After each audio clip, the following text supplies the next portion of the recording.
The crystal chandeliers inside the Newport Harbor Country Club shimmered like 1,000 tiny suns, but all I felt was the heat of humiliation burning my cheeks. My husband, Richard Hale, stood at the center of the ballroom stage, holding a champagne glass like he was king of the world. His brothers surrounded him, laughing loudly as if this night belonged only to them. "Ladies and gentlemen," Richard announced, his voice booming across the marble hall. "Tonight, I gifted my brothers a total of $39 million because real family deserves real support."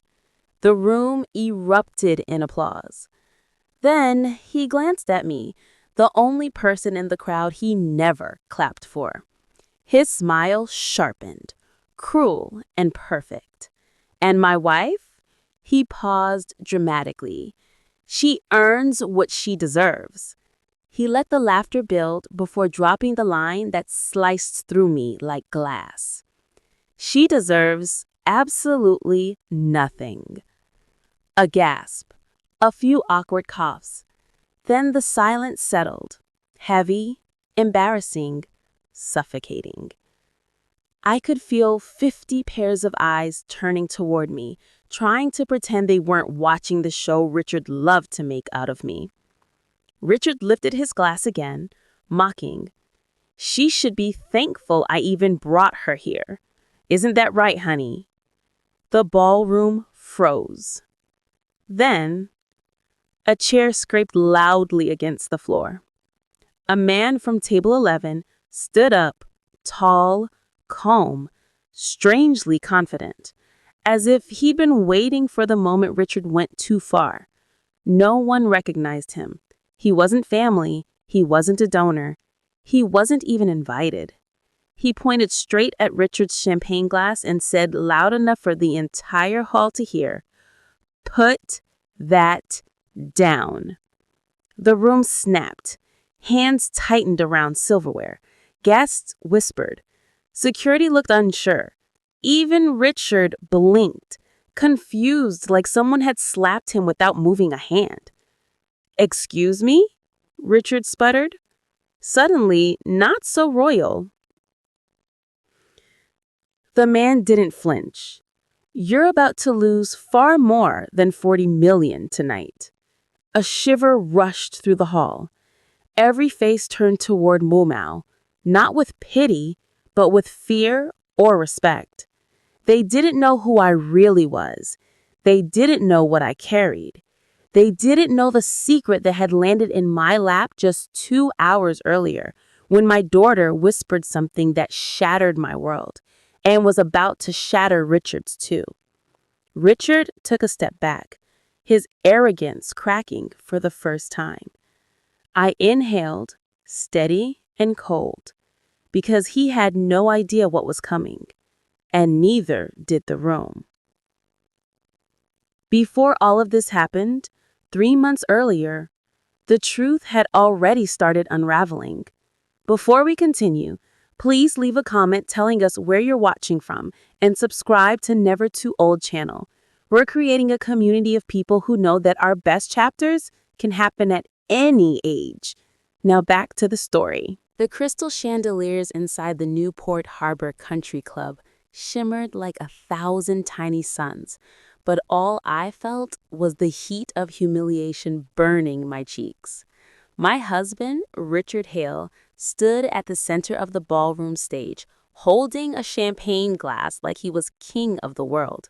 His brothers surrounded him, laughing loudly as if this night belonged only to them. "Ladies and gentlemen," Richard announced, his voice booming across the marble hall. "Tonight, I gifted my brothers a total of $39 million because real family deserves real support." The room erupted in applause. Then he glanced at me, the only person in the crowd he never clapped for. His smile sharpened, cruel and perfect. "And my wife?" He paused dramatically. "She earns what she deserves." He let the laughter build before dropping the line that sliced through me like glass. She deserves absolutely nothing. A gasp, a few awkward coughs. Then the silence settled, heavy, embarrassing, suffocating. I could feel 50 pairs of eyes turning toward me, trying to pretend they weren't watching the show Richard loved to make out of me. Richard lifted his glass again, mocking. She should be thankful I even brought her here. Isn't that right, honey? The ballroom froze. Then, a chair scraped loudly against the floor. A man from table 11 stood up, tall, calm, strangely confident, as if he'd been waiting for the moment Richard went too far. No one recognized him. He wasn't family, he wasn't a donor, he wasn't even invited. He pointed straight at Richard's champagne glass and said loud enough for the entire hall to hear, "Put that down." The room snapped. Hands tightened around silverware. Guests whispered. Security looked unsure. Even Richard blinked, confused like someone had slapped him without moving a hand. "Excuse me?" Richard sputtered. Suddenly, not so royal.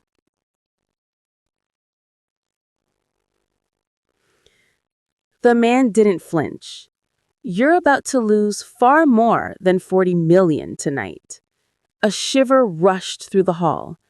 Every face turned toward Mumau, not with pity, but with fear or respect. They didn't know who I really was. They didn't know what I carried.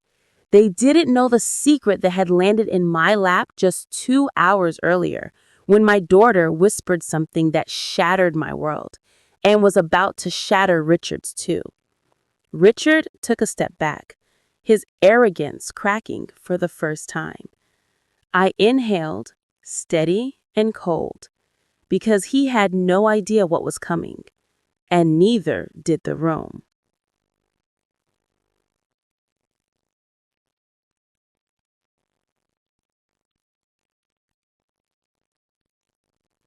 Before all of this happened, 3 months earlier, the truth had already started unraveling. Before we continue, please leave a comment telling us where you're watching from and subscribe to Never Too Old channel. We're creating a community of people who know that our best chapters can happen at any age. Now back to the story. 3 months earlier, the world still believed Richard Hale was the kind of man women prayed to marry. Successful, polished, elegant in his navy suits and tailored smiles. He moved through life as if the universe itself opened doors for him. And for a long time, I believed it too. Back then, the mornings in our Newport mansion started quietly, with the soft hum of the ocean outside our bedroom window. I'd stand near the balcony railing, letting the cold, salt air brush against my face, trying to convince myself that this life, this house, this marriage was my dream come true. But even then, the cracks were showing. Hairline fractures, whispers of something I refused to see. Richard wasn't always cruel. In the early years, he was attentive in a way that felt like sunlight warming my skin after a long winter. He brought flowers on random Tuesdays. He planned midnight drives to the beach. He called me my anchor, as if I was the one who kept his world steady. And I loved him with a sincerity that now embarrasses me. People say you should always trust the person you sleep next to, but nobody tells you what to do when the same person slowly learns exactly where your soft spots are and presses just hard enough to make them hurt. 3 months before the ballroom humiliation, the changes were small, almost invisible. A sharp comment here, a rolled eye there, a laugh that wasn't really a laugh, a moment of silence that felt like judgment. At first, I blamed stress. Richard had always been obsessed with his company, Hale Maritime Investments. and the pressure of outperforming his brothers never left him. They were the kind of siblings who counted every win, compared every bonus, tracked every achievement like it was a sport, and Richard, being the eldest, carried the weight of beating them at everything. But there was something deeper shifting in him, something colder, something that made me feel like a guest in my own marriage. One evening, while I was setting the table for dinner, our daughter Lily walked into the dining room with a math worksheet in her hand. Her dark hair fell across her face as she hesitated near the table, waiting for the right moment to ask me for help. "Mom, can you—" She cut in before she could finish. He was scrolling through his phone, barely looking up. "Sweetheart," he said, "let your mother focus on dinner. She's better in the kitchen than she is with numbers." It was the first time he said something like that in front of Lily, the first time the air changed. I looked at her, expecting her to brush it off like a child would, but her small smile flickered and died, and she stepped back quietly. I felt something twist in my chest. Not anger, not yet, but something like a small warning bell. Later that night, after Lily had gone to bed, I found Richard pouring himself a drink in his office. The glow from the desk lamp threw a sharp light across his face, carving shadows under his cheekbones. He looked different, harder. "Why did you say that at dinner?" I asked gently. He didn't look at me. "Say what?" "You know what." He exhaled sharply. "You're too sensitive." That used to be his favorite line, back when he could still disguise it as concern. Now it carried nothing but dismissal. "You embarrassed her," I said. He set his glass down loudly. "If one small comment embarrasses her, she needs to grow tougher skin. The world isn't gentle, sweetheart." His voice cracked on the word sweetheart, not with emotion, but with impatience, like he was tired of pretending to care. That was the night I realized something had shifted in him for real, but still, I tried to hold the marriage together. A week later, it grew worse. Richard hosted a small business dinner at home. His brothers, Blake and Mason, arrived drenched in their usual arrogance. They shook hands with Richard like he'd cured cancer, then turned to me with the kind of polite smiles rich men give to wives they don't think matter. During the dinner, they joked loudly about their recent profits, bragging about their yachts, their stock wins, their expensive toys. Then Mason nudged Richard and said, "Careful, Richard, she might start charging you for emotional labor." The brothers burst into laughter again. I waited, just 1 second, 2, 3, but waited for Richard to defend me, to say something, anything. But he said nothing. It wasn't the insult that hurt. It was his silence, his choice. Being unloved is painful. Being unseen is worse. 2 weeks later, I learned something chilling, something small, but sharp enough to sink into me like ice. Richard had transferred nearly $5 million to Blake for a business partnership that didn't exist. Lily overheard him on a call saying, "She won't check. She never checks." He meant me. He trusted his brothers with millions, but he trusted me with nothing, not even the truth. That night, Lily crawled into my bed long after midnight. She whispered, "Mom, are you okay?" I didn't want her to see my tears, so I turned my face away from the lamp's glow. "Of course, sweetheart." She laid her head on my shoulder. For a long moment, all I heard was her small, unsteady breathing. Then she whispered something I didn't fully understand at the time. "Mom, I think Dad is scared of something, or someone."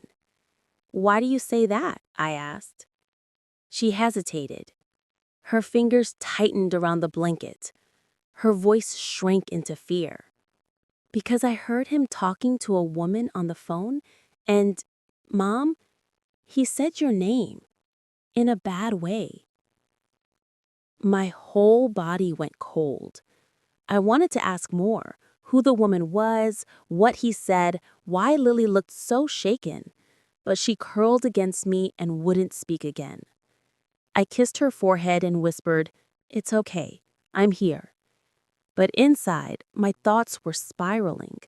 A woman? Talking about me? In what tone? For what reason? And why was my daughter afraid to repeat the rest? That night, I barely slept. 3 months earlier, that was the first real warning. A whisper of danger. A shift in the wind. A secret circling the edges of our lives like a storm waiting to break. And even then, I didn't know the truth. I didn't know that Lily had heard something much darker.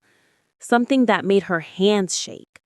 Something that would, weeks later, destroy Richard Hale's kingdom in front of the entire Newport elite. I didn't know that Richard's cruelty wasn't random. It was a defense, a reaction, a desperation to protect something he shouldn't have been hiding at all. I didn't know that the stranger from table 11 was already watching us from a distance. And I definitely didn't know that my marriage was no longer a marriage. It was a fuse, a lit fuse, counting down. The unraveling didn't begin with screaming. It began with whispers, with tiny cuts so expertly placed that no one but me bled from them. 3 months earlier, once the first cracks appeared, Richard didn't try to hide them. He sharpened them, honed them, polished them into weapons he could use without anyone noticing the bruises. The world saw Richard Hale, the philanthropist, the brilliant investor, the charming eldest brother who never took a single step without turning it into a photo opportunity. But behind closed doors, he became someone else. Someone who looked at me like a burden. Someone who looked at Lily like a responsibility he never asked for. Someone who wore his cruelty like a well-tailored suit. It started with mornings. I would be in the kitchen making Lily's breakfast, pancakes shaped like hearts the way she liked them, when Richard walked in with that cold smirk he had perfected over the years. The smirk that said, "You exist because I allow it." "Still making these childish things?" he would ask, glancing at the pancakes. "She's 10, not 2. Lily would shrink a little. I would force a smile. "She likes them." "Of course she does," he'd say. "She knows you'll do anything to stay useful." Useful. That word became his favorite dagger. He used it in front of Lily more and more, like he wanted her to learn it, absorb it, understand its meaning. Your mother is replaceable. Then came the parties. Richard loved parties almost as much as he loved humiliating me at them. He'd throw lavish gatherings at our mansion, 60 guests, 5-course meals, a pianist in the corner playing soft classical music, and he'd move through the room as if he owned every person in it. I would be near him, smiling politely, offering wine, maintaining appearances. And that was when he struck. Every single time. At one party, I handed him a glass of Merlot. He turned to the guests beside him and said loud enough for the whole conversation circle to hear, "She's trying. God bless her. Not everyone is built for usefulness, but effort counts." A few guests laughed out of habit, not because the insult was funny, but because people laugh when they're uncomfortable and have no courage. Another guest, a woman with a glittering diamond necklace, placed a sympathetic hand on my arm. "He's just joking, dear." Richard sipped his wine, eyes glinting, pleased. Another night, even worse. We were hosting a formal dinner for Blake and Mason, who always arrived like they were stepping into a throne room, dressed in arrogance, soaked in ego. During the second course, The brothers complained about their sister-in-law. "Poor Richard," Mason said with a theatrical sigh. "You should have married someone who understands business. Someone who contributes." Blake added, "Someone with brains." I looked down at my plate. Richard didn't defend me. Instead, he leaned back in his chair, folded his arms, and said with a chuckle, "Well, we can't all be lucky." They roared with laughter. Lily, sitting at the far end of the table, froze. Her fork slipped from her fingers and clattered against the plate. No one noticed except me. Her face crumpled just a little, like she was seeing her father clearly for the first time. There was a darkness building in Richard, a darkness that came out in small, subtle, venomous lines. One afternoon, I brought him coffee in his office. He didn't look up from his screen. "Thanks," he said. "Just put it where you put the rest of the things you're not responsible for messing up." I blinked. "What do you mean?" He sighed dramatically, as if explaining something to a particularly slow child. "If you can't be a partner, at least try not to be a problem." A partner. A problem. His world had no space for anything in between. And yet the strange thing was this. Every time he insulted me, he watched my reaction. Closely. Almost obsessively. Not like a man trying to belittle his wife, but like a man trying to see if she already knew something. I didn't understand it then. Not fully. But Lily sensed it.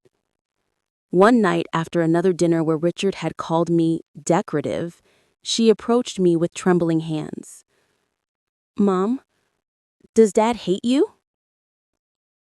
The question felt like someone had kicked the air out of my lungs. "No, sweetheart," I said immediately. "He's just different," she whispered. I nodded. But she shook her head. "No, not different." Her eyes were wide, terrified. "He's scared." "Of what?" I asked. She gulped. "Of you." The words didn't make sense at the time, not even a little. But now, looking back, Lily had seen what I hadn't. Guilt. Fear. A man panicking under the surface. 2 weeks later, the insults became strategic. He stopped insulting me in private, stopped taunting me alone, stopped picking quiet fights. Instead, he started mocking me only when others were present. A neighbor, his brothers, a colleague, even Lily. At a charity luncheon, a woman complimented my dress. Before I could thank her, Richard laughed and said, "She tries. What she lacks in talent, she makes up in enthusiasm." The group chuckled politely. I wanted to disappear. But the worst moment came at Lily's school. We were at her parent-teacher meeting. Mrs. Clark, her teacher, praised Lily for her strong writing skills. "She's very creative," the teacher said warmly. "I think she gets it from you." Richard scoffed. "Her writing?" He pointed at me, shaking his head. No, she gets that from me. My wife can barely put a sentence together." Mrs. Clark's smile faltered. Lily's eyes filled with tears. My hands shook so badly, I had to grip the edge of the desk. Richard's expression didn't change. He didn't regret it. He didn't soften. He didn't blink. It was intentional, calculated, controlled. The kind of cruelty that wasn't about me anymore. It was about something else entirely. Something he was trying to hide behind the smoke of humiliation. Something he wanted me to feel too insecure to question. But insults have a funny way of doing the opposite. Every time Richard tried to make me smaller, a tiny part of me got sharper, more alert, more suspicious, more awake. The final straw came one evening when I found Lily crying in the laundry room, clutching her backpack against her chest. "Lily!" I rushed toward her. She wiped her tears quickly, but her voice trembled. "Mom, Dad said something today. Something about you." My throat tightened. "What did he say?" She shook her head, refusing to repeat it. "Sweetheart," I whispered, "you can tell me." She looked up slowly, eyes red and swollen. "He told someone on the phone that you're not going to be a problem for much longer." My blood ran cold. "What do you mean?" I asked. She sobbed harder. He said, you don't even know what's coming." I pulled her into my arms, my heart slamming against my ribs. Richard wasn't just being cruel. He was preparing for something that required breaking me first. We didn't know it then, but this was the beginning of the storm. The insults weren't random. They were symptoms of guilt, of fear, of a secret that was tightening around him like a noose. A secret that Lily already felt. A secret I was stumbling toward. A secret that would eventually explode in the Newport ballroom right before a stranger from table 11 told Richard to put his glass down. At a charity luncheon, a woman complimented my dress. Before I could thank her, Richard laughed and said, "She tries. What she lacks in talent, she makes up in enthusiasm." The group chuckled politely. I wanted to disappear. But the worst moment came at Lily's school. We were at her parent-teacher meeting. Mrs. Clark, her teacher, praised Lily for her strong writing skills. "She's very creative," the teacher said warmly. "I think she gets it from you." Richard scoffed. "Her writing?" He pointed at me, shaking his head. No, she gets that from me. My wife can barely put a sentence together." Mrs. Clark's smile faltered. Lily's eyes filled with tears. My hands shook so badly, I had to grip the edge of the desk. Richard's expression didn't change. He didn't regret it. He didn't soften. He didn't blink. It was intentional, calculated, controlled. The kind of cruelty that wasn't about me anymore. It was about something else entirely. Something he was trying to hide behind the smoke of humiliation. Something he wanted me to feel too insecure to question. But insults have a funny way of doing the opposite.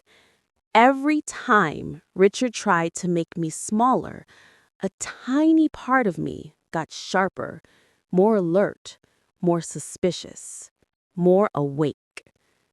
The final straw came one evening when I found Lily crying in the laundry room, clutching her backpack against her chest. "Lily!" I rushed toward her. She wiped her tears quickly, but her voice trembled. "Mom, Dad said something today. Something about you." My throat tightened. "What did he say?" She shook her head, refusing to repeat it. "Sweetheart," I whispered, "you can tell me." She looked up slowly, eyes red and swollen. "He told someone on the phone that you're not going to be a problem for much longer." My blood ran cold. "What do you mean?" I asked. She sobbed harder. He said, you don't even know what's coming." I pulled her into my arms, my heart slamming against my ribs. Richard wasn't just being cruel. He was preparing for something that required breaking me first. We didn't know it then, but this was the beginning of the storm. The insults weren't random. They were symptoms of guilt, of fear, of a secret that was tightening around him like a noose. A secret that Lily already felt. A secret I was stumbling toward. A secret that would eventually explode in the Newport ballroom right before a stranger from table 11 told Richard to put his glass down. It was a rainy Sunday afternoon, 3 months before the Newport Harbor Country Club debacle, when the truth began to reveal itself in whispers. The rain pelted the windows in a relentless drumbeat, a steady rhythm that seemed to echo the pounding in my chest. I was in the kitchen, chopping vegetables for dinner, when Lily appeared at the doorway. Her dark curls were damp, sticking to her forehead, her eyes wide with something I didn't immediately recognize. Fear? Urgency. "Mom," she said, her voice barely above the sound of the rain. "Can we talk?" I set the knife down carefully on the counter, noting how her small hands trembled. "Of course, sweetheart. What is it?" She hesitated, glancing nervously toward the living room, where Richard was absorbed in a conference call, his voice clipped and authoritative, the kind of voice that filled the house and left no room for softness. I can't tell you here," she whispered, her words hurried. "Not with him in the next room." I swallowed hard, feeling the old knot of unease return. "Then where?" She pointed toward the staircase. "My room. Quickly." Once inside her room, she bolted the door behind her and sank into the edge of her bed. Her hands gripped the sheets, knuckles white, eyes darting to every corner as if danger lurked there. I knelt beside her, placing a comforting hand on her shoulder. "Lily, honey, look at me," I said softly. "Whatever it is, we'll handle it together." She inhaled sharply, shaking her head. "Mom, it's about Dad." My stomach tightened, a familiar chill crawling up my spine. "What about him?" She swallowed hard, as if forcing the words through a narrow throat. "I heard him talking on the phone about you, about something he's afraid you know, and her voice faltered.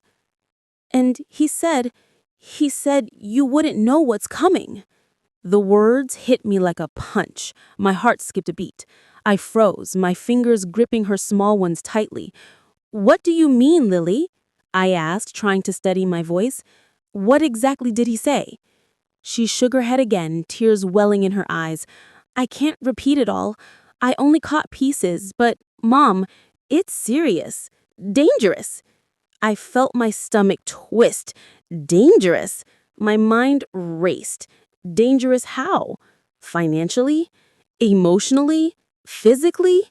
Every possibility seemed worse than the last. The room felt smaller suddenly, the sound of the rain outside amplified in its intensity. Lily's small voice was urgent. "Mom, you have to be careful. I think he's hiding something big, something he doesn't want anyone to see, and I overheard him say your name in a bad way." I pulled her close, feeling her heart hammering against mine. "Shh, it's okay. We'll figure it out." She leaned her head against my chest, and in that moment I realized the depth of the fear I had underestimated. Lily had always been perceptive, but never before had I seen her so shaken. The gravity of what she had stumbled upon, whatever it was, had already planted a seed of terror in her young mind. "Mom," she whispered, "he thinks you know something, or that you might know, and if you do, he'll stop at nothing." The words hit me harder than any insult, any public humiliation Richard had thrown at me, because now it wasn't just pride or cruelty, This was a threat, calculated, personal. I spent the rest of the afternoon pacing, unable to sit still. The rain outside drummed a relentless rhythm, matching the rapid beat of my heart. I thought back to the small humiliations, the dinners, the parties, the whispered comments, the deliberate silences. Everything suddenly took on a new light. It wasn't just arrogance, it wasn't just cruelty, it was fear.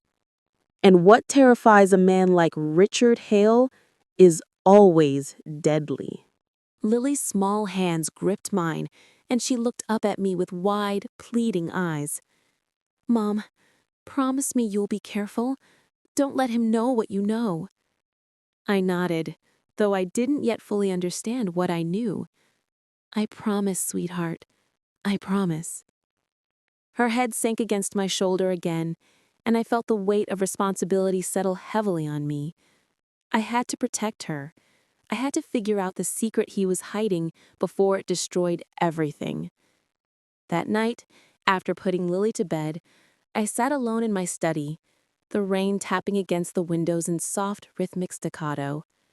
I replayed the day in my mind, the tone of her voice, the fear in her eyes, the fragmented words she had managed to convey. I didn't yet know the full story, but I felt it in my bones. Whatever Richard was hiding, it was enormous, dangerous, and it involved me. I opened his office door quietly, just enough to peek inside. He was gone, thank God, but his presence lingered. The papers on his desk, meticulously organized, now seemed like coded messages. Each number, each signature. Could it all be part of the secret Lily had sensed? I shook my head, trying to ground myself. I had to wait. I had to watch. I had to learn. Over the next few days, everything changed. I began noticing patterns I had ignored before. The way Richard's phone never left his side, even during meals. The way his brothers always seemed unusually interested in his conversations with me. The way certain documents were moved, hidden, or deleted. And Lily, she became my quiet confidant. Every whisper, every frightened glance from her was a clue. She remembered things I hadn't seen, details Richard had left unguarded. One evening, she approached me after dinner, her small face pale. "Mom, he's planning something big at the country club. I overheard him talking to Blake and Mason. Something about showing everyone about the money." My pulse quickened. The Newport Harbor Gala was only a few weeks away. The thought of standing there, under the chandeliers, with him poised to humiliate me once again, filled me with dread. But now, armed with Lily's secret, I felt something else. A spark. A faint, dangerous spark of possibility. If I could uncover the rest of the truth, if I could piece together exactly what he was planning, maybe, just maybe, I could turn it around. That night, I sat by Lily's bedside long after she fell asleep, replaying every snippet of conversation, every half-heard word. My fingers traced the outline of the small notebook she had filled with everything she had observed. Names, dates, whispered words, fearful warnings.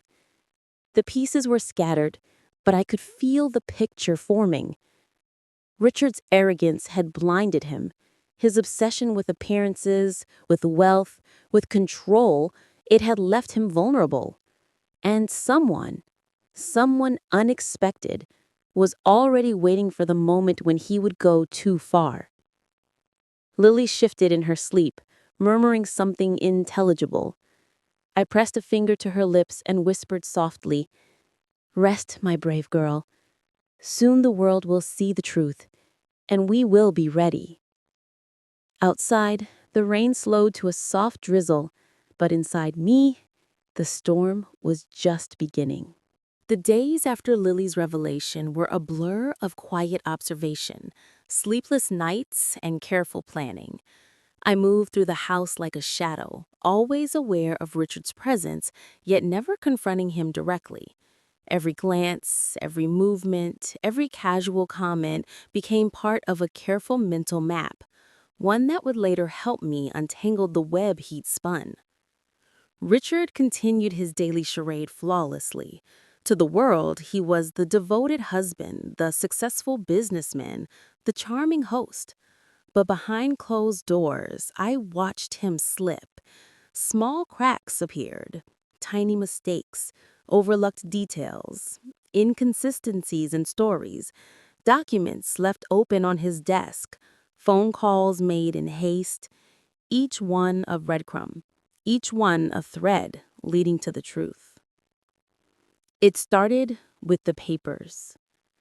I knew his habits well enough to predict where he would hide his most sensitive documents. The top drawer of his mahogany desk, always locked, except for the one night he'd forgotten to click it shut. A folder lay there, barely visible under a stack of financial reports. My pulse quickened as I slid it out, careful not to alert anyone. Inside were spreadsheets, transfers, contracts, trillions of dollars in words and numbers, but one thing jumped out at me immediately. $39 million given to his brothers. The handwriting of his signature confirmed it. He hadn't just gifted it, he had orchestrated every transfer, every approval, every bank instruction himself. In me, I had been left out of the picture entirely, left with nothing. I sank to the floor, the folder trembling in my hands. Lily's warning echoed in my mind. He doesn't want you to know.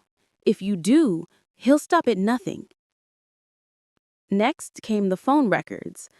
I had no need to hack or intercept. They were conveniently sitting on his desk one evening, accidentally left open on the screen.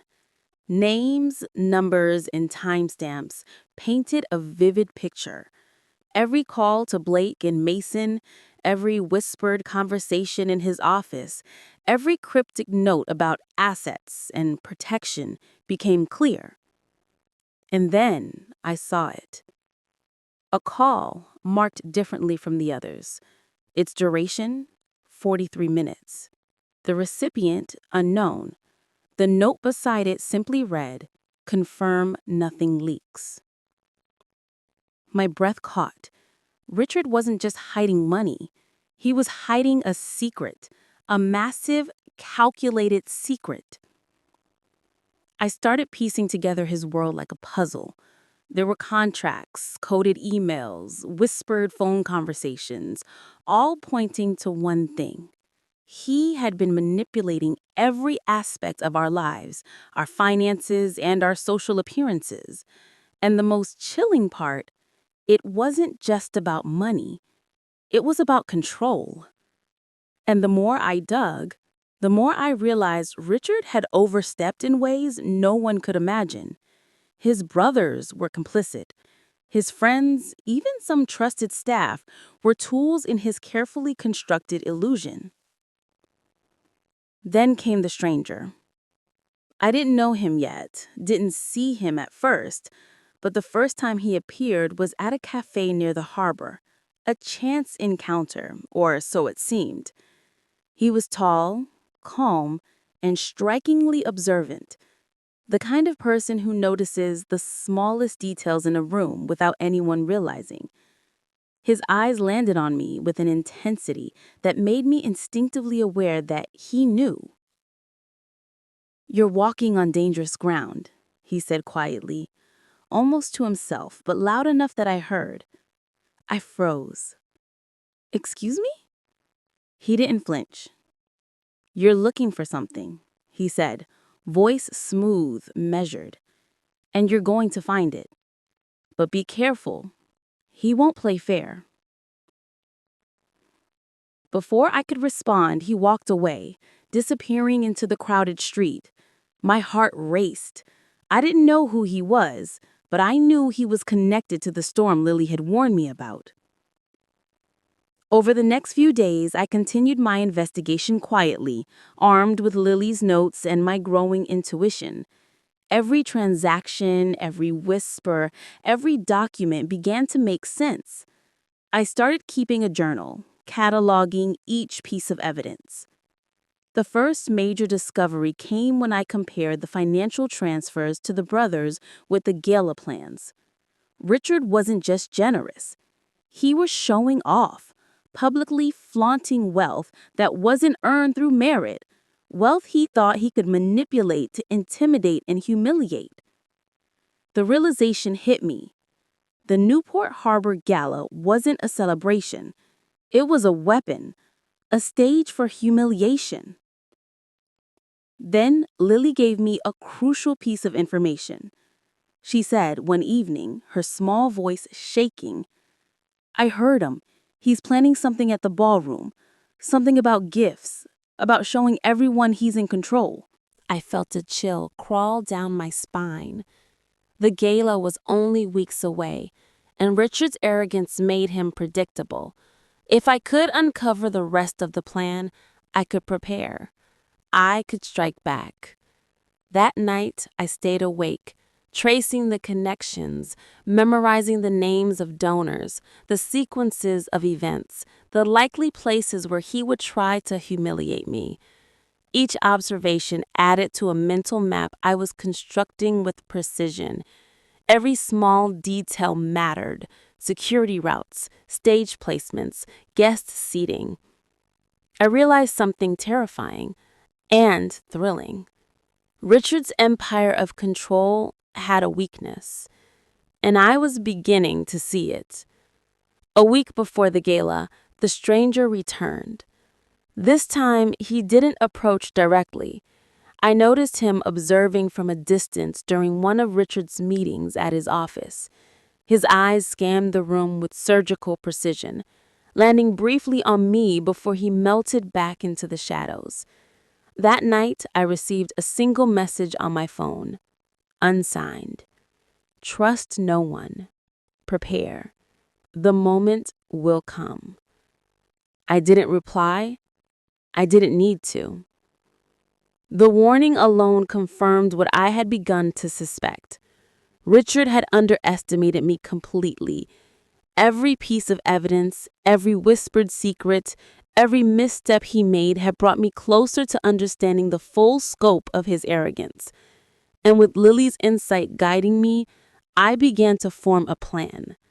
Not just to survive the gala, but to turn it against him. Richard believed the gala would cement his power, humiliate me publicly, and reinforce his narrative of dominance. But he had no idea that the storm was already in motion. The stranger, Lily, the documents, the phone calls, they were all part of a puzzle that, once completed, would reveal the truth. And the truth was lethal.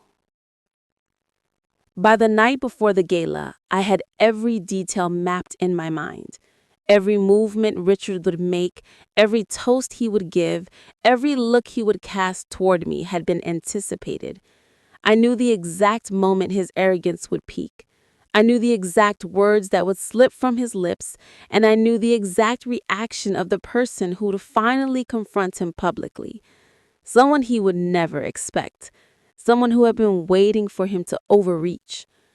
I looked at Lily that evening, sleeping peacefully in her bed, and whispered softly, "We're ready. We'll show him. We'll show everyone." And as the rain began tapping gently against the window again, I felt a fierce calm settle over me.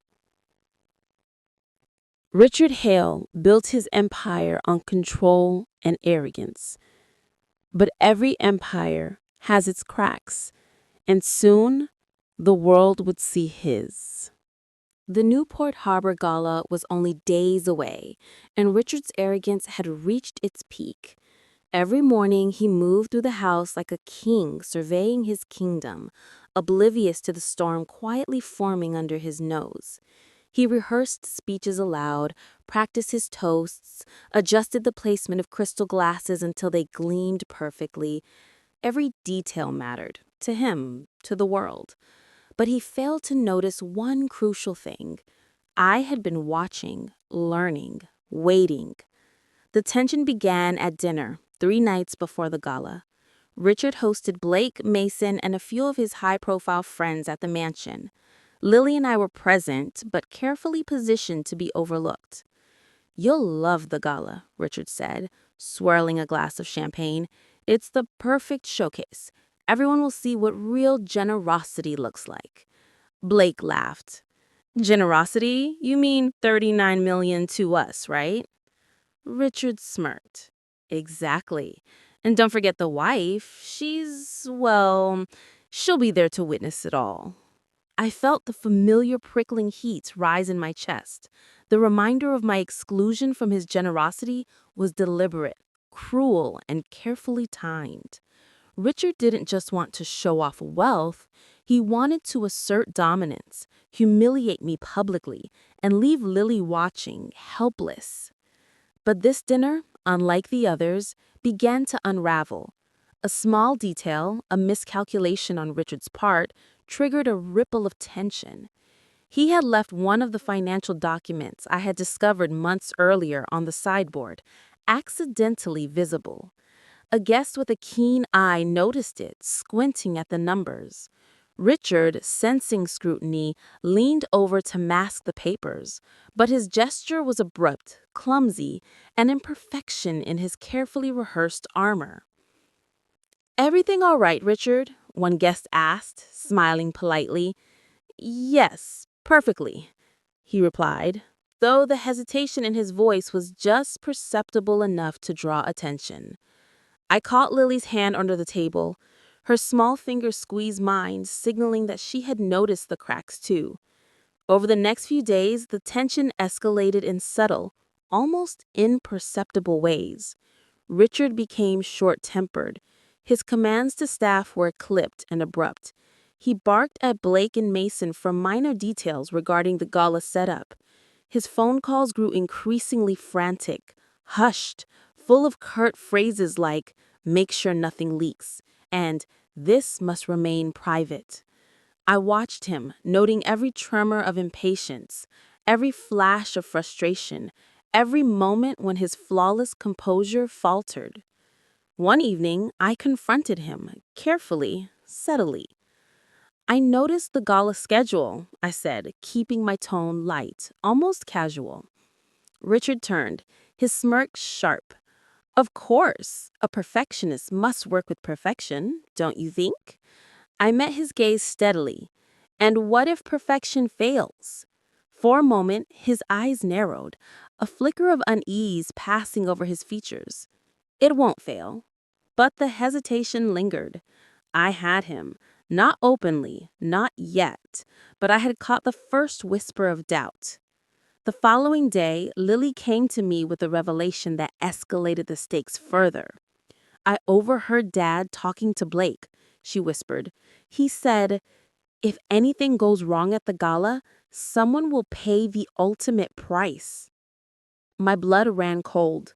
The phrasing was deliberate, cold, and threatening.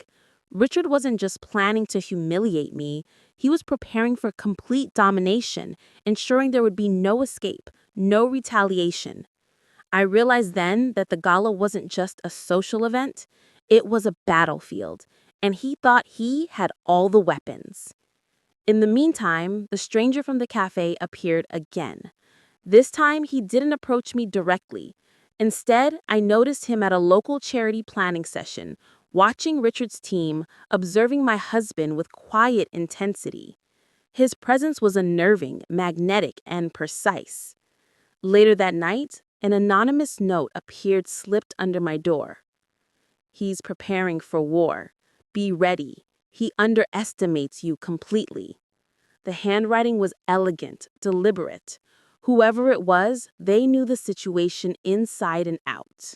As the gala approached, Richard's arrogance became increasingly erratic. At one point, he called me into his office to clarify expectations. He paced the room, hands trembling slightly, something I had never seen before.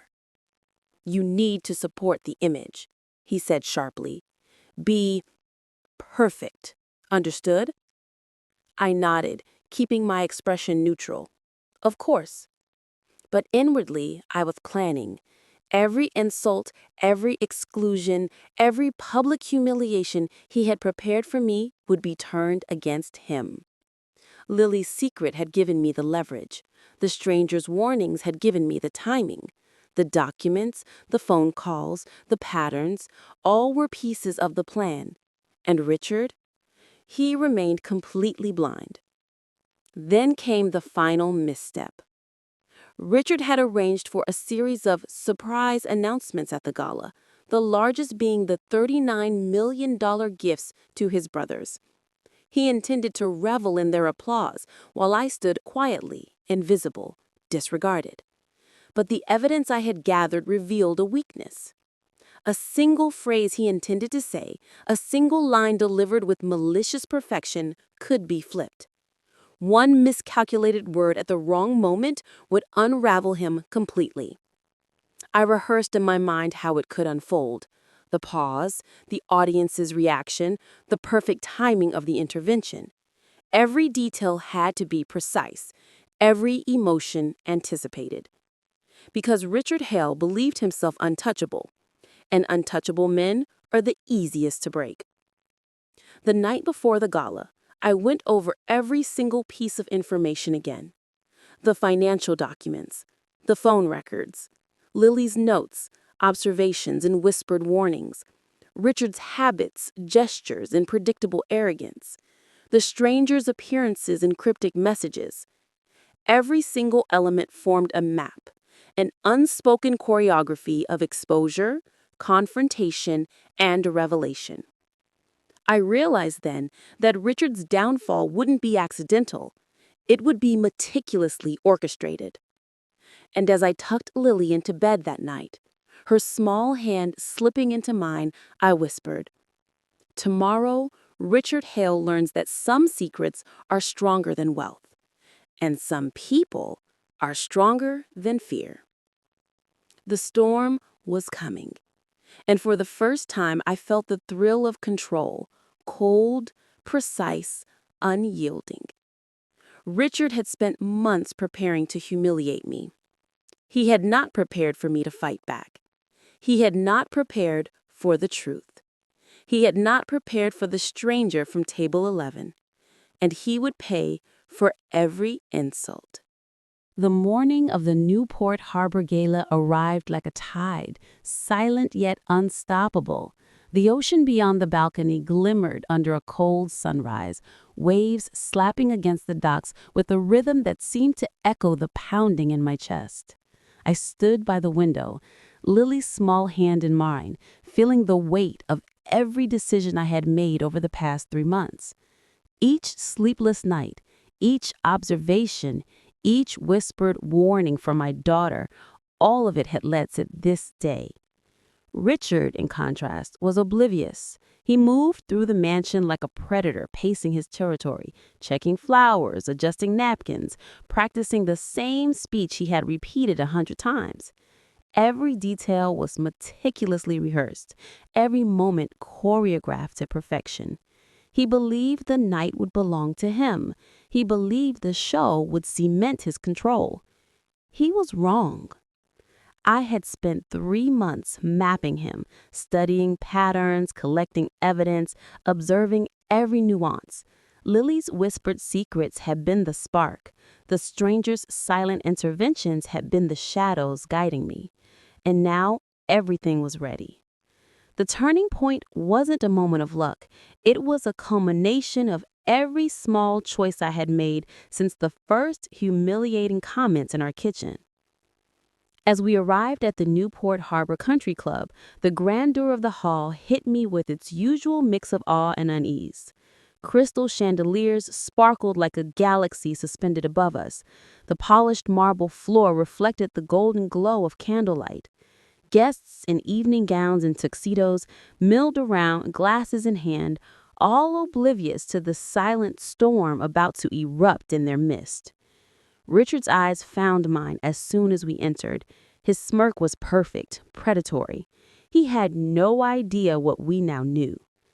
The first indication that the tide was turning came in the smallest of gestures. While Richard was greeting guests, a brief, almost imperceptible glance passed between Lily and me.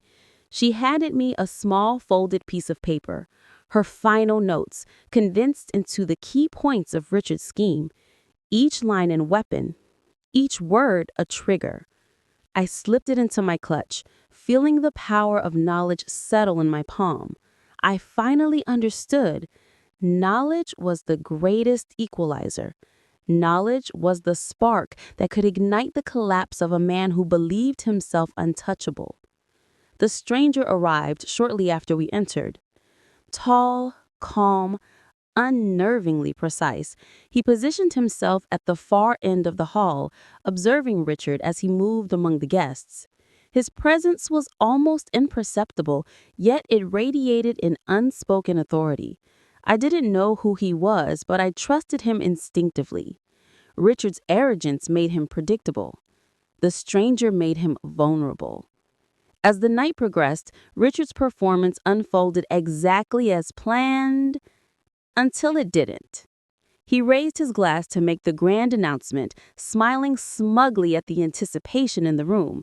"Ladies and gentlemen," he began, voice booming across the hall, "tonight I have done something extraordinary. I have gifted my brothers a total of $39 million because family deserves the best." Applause erupted, champagne glasses clinking, everyone caught in the spectacle he had crafted. Then he looked toward me. His eyes gleamed with cruelty. "And my wife?" he said, pausing to let the silence stretch. "She earns what she deserves. She deserves absolutely nothing." A ripple of gasps and awkward coughs spread through the hall. I felt the familiar burn of humiliation rise in my cheeks, the old knot tightening in my stomach. But this time, it didn't overwhelm me, because I was ready. I took a deep breath and let my fingers brush against Lily's hand under the table, the folded note resting against my palm. I knew exactly when to act. The stranger from the cafe stood up at table 11, tall, calm, unnervingly precise. He pointed directly at Richard's champagne glass. His voice cut through the room like a blade. "Put that down." The hall froze. Forks hovered midair. Guests whispered nervously. Security glanced toward the stage uncertainly. And Richard, he blinked. Confusion flickered across his face, the first crack in his perfect facade. "Excuse me?" he stammered. The stranger didn't flinch. "You're about to lose far more than 40 million tonight," he said. Every word deliberate, every syllable a calculated threat. I felt the energy shift. The audience, previously lulled into polite indulgence of Richard's arrogance, now turned to watch us. The room held its collective breath. I saw recognition, curiosity, fear, all mingling in wide eyes. No one knew what I had, what Lily knew, or who the stranger really was. But they could sense that the balance of power had shifted. Richard's smirk faltered. One step back. Another. His body language betraying the shock of realizing he was no longer in control. And I finally allowed myself a cold, steady inhale. 3 months of fear. 3 months of observation. 3 months of planning, all converged in that moment. Before the crowd, before his brothers, before the very world he had believed he owned, I whispered Lily's secret aloud. "Richard," I said, voice steady, precise, cutting through the murmurs of the crowd. "Do you remember that conversation you had on the phone about me?" The one my daughter overheard? The audience's murmurs grew. Richard's lips parted in shock, and for the first time in decades, he was silent. Lily, standing beside me, took a deep breath and stepped forward. "Mom told me everything," she said, her voice trembling but strong. "And what he said isn't just cruel, it's criminal." Gasps, shock, confusion. Richard's brothers exchanged uneasy glances, murmurs rippling through the room. The turning point had arrived. Richard's control, his arrogance, his careful plans, all unraveled under the weight of truth, timing, and preparation. The stranger from table 11 remained a silent sentinel, ensuring the moment unfolded perfectly, with precision only he could orchestrate. Richard's smirk was gone, his composure fractured. He had underestimated us completely. And in that fracture, the world began to see him for what he really was. A man terrified of losing control, blind to the strength he had underestimated in the very people he sought to dominate. The stage was set. The final act, the true confrontation, the exposure, the public reckoning was only moments away. And I knew, with a certainty that left no room for doubt, nothing Richard had prepared could stop what was coming next. The ballroom felt electric, as if the air itself had thickened with anticipation.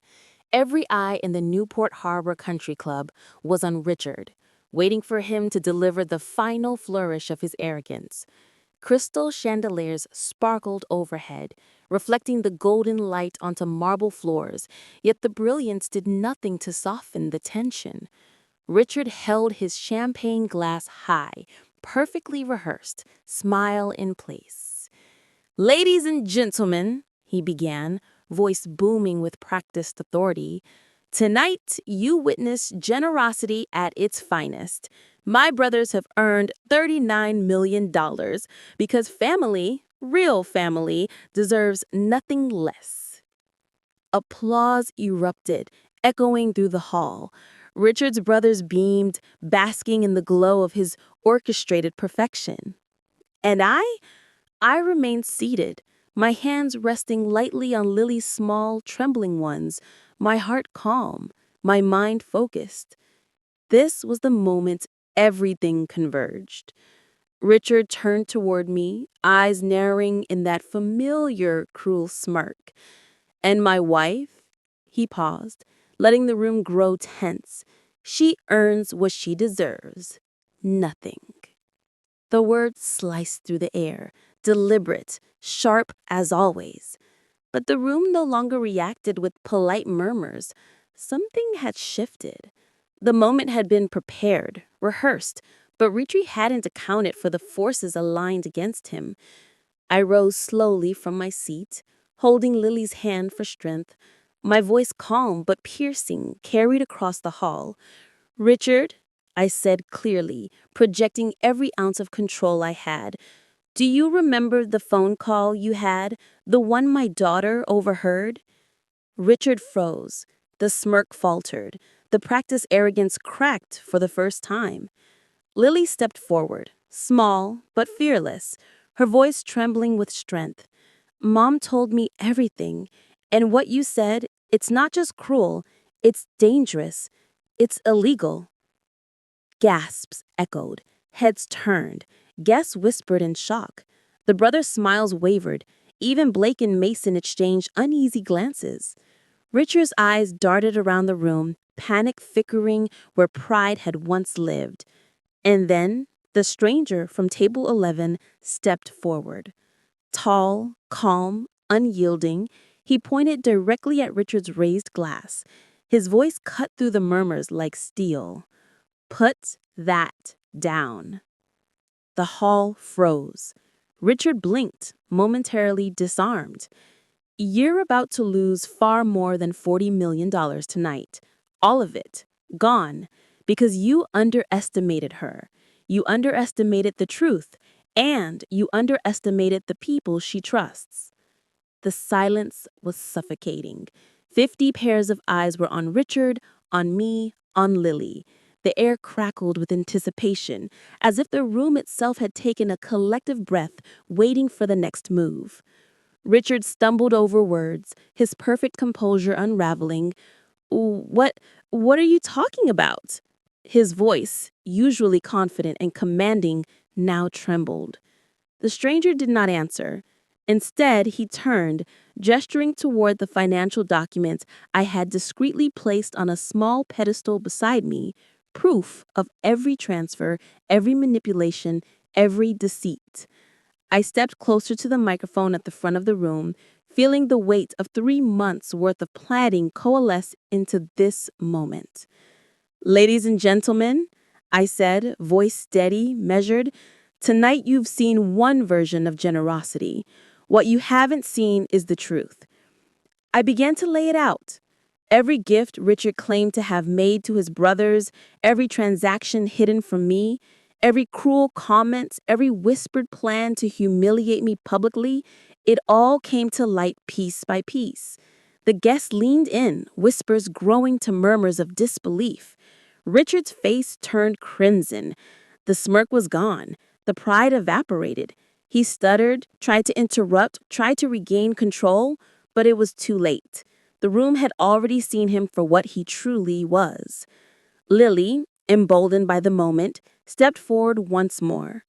"My father thinks I don't understand, but I've been listening, I've been watching, and I know the truth." Her small hands held the evidence we had gathered, neatly organized, clearly outlining every lie, every manipulation. The guests murmured again, shock spreading like wildfire. Richard's brothers looked at each other, guilt and fear mingling on their faces. "You've underestimated us," I said, my voice rising with the confidence that had grown over 3 months of silent observation. "And now, everyone will see it." Richard's final attempt to reclaim control came in a desperate lunge for charm. He raised his glass again, voice cracking as he tried to speak. "Everyone, please, it's not—" The stranger interrupted, calm but unyielding. "Put it down." Richard froze. Guests whispered urgently. The security detail stepped back, unsure what to do. The atmosphere was electric, charged with tension, with the slow realization that the carefully rehearsed script of the night had completely unraveled. And then the final blow came. The audience saw the proof. I gestured to the pedestal.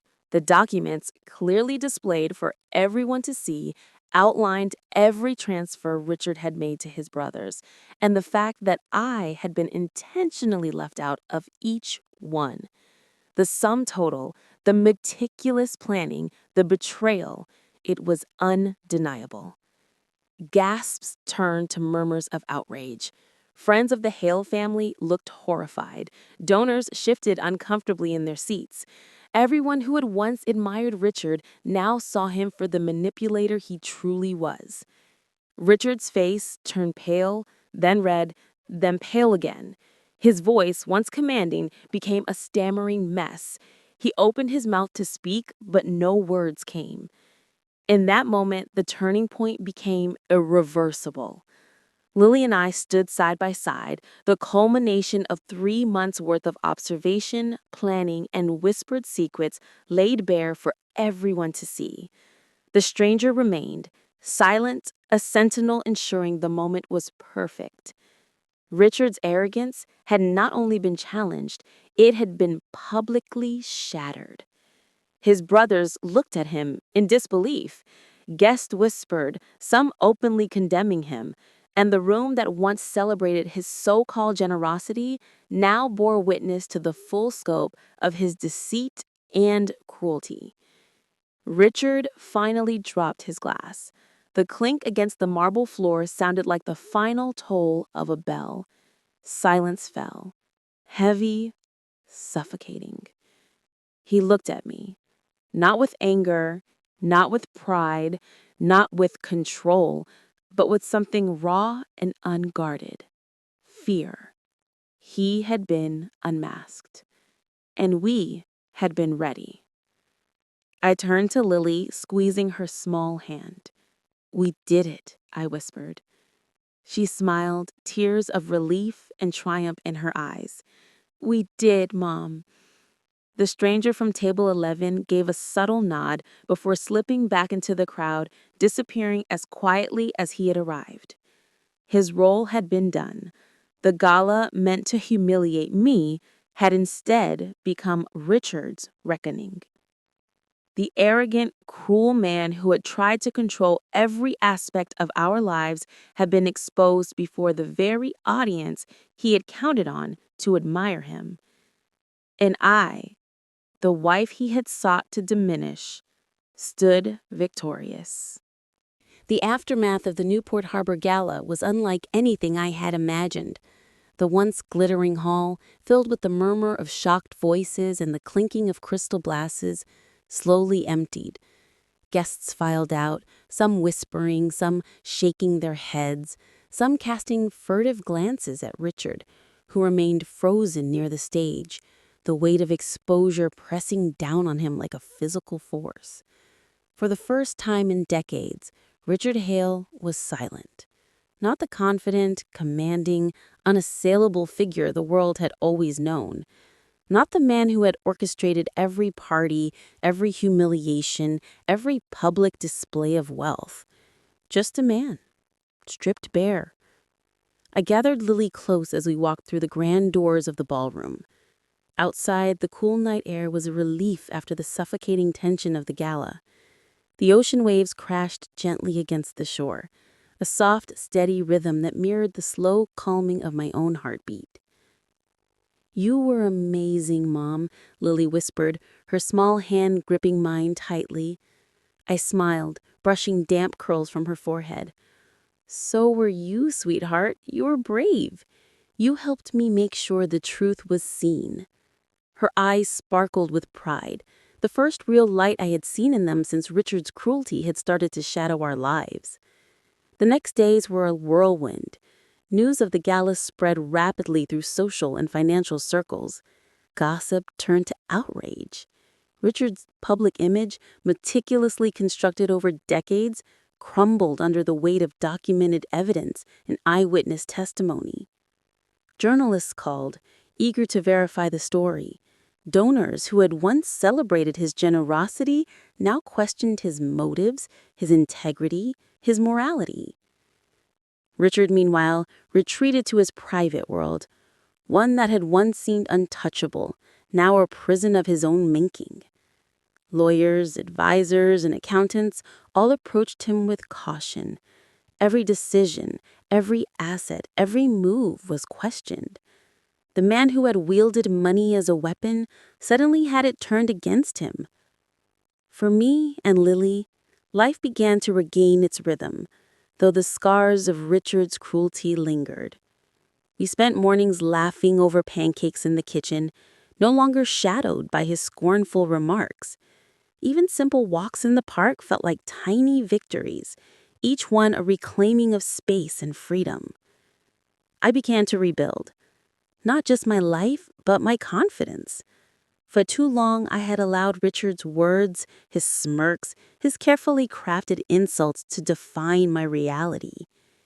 Now I realized that strength wasn't about confrontation or aggression. It was about patience, observation, and timing. And above all, it was about truth. Lily flourished. Her writing skills, once minimized by Richard's cruel comments, were celebrated openly. Teachers praised her creativity, friends admired her courage. And though she had faced the fear of seeing her father's dark side, she emerged stronger, wiser, and more compassionate than ever before. One evening, as we sat on the balcony overlooking the harbor, Lily turned to me with a thoughtful expression. "Mom, do you think he'll ever come back?" I shook my head gently. "No, sweetheart, not the man he was. And even if he tries, he won't be the same. The truth changes everything. She nodded slowly, eyes reflecting the golden glow of the sunset. Good, because we're done being afraid. As for Richard, the consequences of his actions continued to unfold. The financial transfers were investigated, the contracts scrutinized, the public exposure leaving him vulnerable in ways he had never anticipated. He lost trust, credibility, and respect. The world saw him not as a philanthropist or a successful businessman, but a man who valued control over compassion, arrogance over humility, cruelty over love. And perhaps most importantly, he realized that humiliation, once a tool, had been turned back on him. Publicly, privately, internally, he could no longer manipulate the narrative. For me, the greatest lesson was clear. Power is not about wealth or intimidation. Power is about knowledge, patience, and moral courage. Lily and I had faced a formidable adversary, a man who had everything the world seemed to value: money, influence, appearances. But we had something stronger: truth, strategy, and resilience. And in the end, those were enough to bring down a man who thought himself untouchable. Months later, I found myself walking along the harbor, the cool wind on my face, the rhythmic slap of waves against the docks like a heartbeat of freedom. Lily ran ahead, laughing, her hair dancing in the breeze. For a moment, I allowed myself to simply breathe, to feel the weight of the past release its hold on me. I remember the chair scraping at the gala, the stranger's voice cutting through Richard's arrogance, the moment Lily whispered the secret that flipped everything. I remembered the months of careful observation, the late nights, the preparation, and the courage it had taken to finally speak the truth. And I smiled. The story of Richard Hale was no longer one of control, cruelty, or humiliation. It was a story of resilience, of reclaiming power, of turning fear into strength. For me, for Lily, it was a reminder that no one, no matter how wealthy, powerful, or arrogant, can control the truth forever. And that secrets, once revealed at the right moment, can change the world. In the quiet moments, I often reflect on that night. The chandeliers, the clinking glasses, the tension in the room. It all felt like a lifetime ago, yet the lessons remain vivid. Strength isn't loud, courage isn't flamboyant, power isn't taken. It's quietly earned, patiently nurtured, and decisively wielded at the perfect moment. Lily sits beside me now, older, wiser, unafraid. She reminds me daily that we carry the strength to face whatever life brings. And Richard, he is a cautionary tale, a stark reminder that arrogance built on cruelty will always crumble when confronted by truth. As the harbor sparkled under the first light of dawn, I whispered softly to myself and to Lily, "The world can try to humiliate you. It can try to diminish you. But if you have patience, strategy, and truth on your side, you can survive, rise, and reclaim everything they tried to take." And for the first time in years, I felt completely free. Because we had not just survived Richard Hale, we had triumphed, and the world had watched. When silence becomes unbearable, a woman learns to become her own voice. Will you stay quiet or speak your truth? Let me know in the comments, and subscribe for more stories like mine.